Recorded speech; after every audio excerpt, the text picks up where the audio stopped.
Stereophonic sound. That is something that we live with every day. All of our stereo systems at home are stereophonic.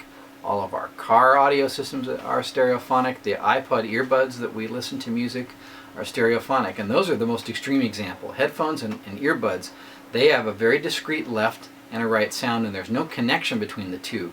So when something is coming out of the left ear, you really hear it in the left ear. When something is coming out of the right ear, you hear it in the right ear. When we talk about rooms, here's a shocking fact for you. Most of your churches, although they may be wired in stereo, are functioning in mono. Why is that? Mono being one channel versus stereo being two channel. If you look at the way your church is built, you will find, with a few exceptions for some of the higher end facilities, that you have a loudspeaker covering each seating area as a general rule. Now,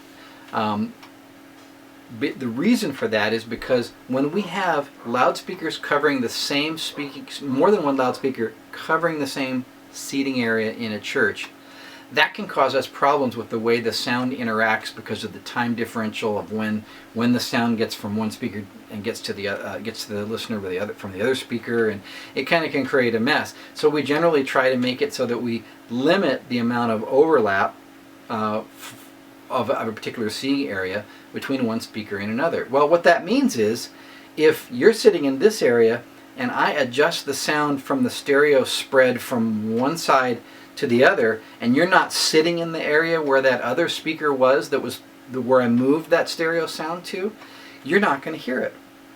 Well, magically, because of the same kind of technology and the same wave interaction we've been talking about with DMLs, there is no interaction with the waves as they traverse the room. So you can have two speakers, one on the left, one on the right.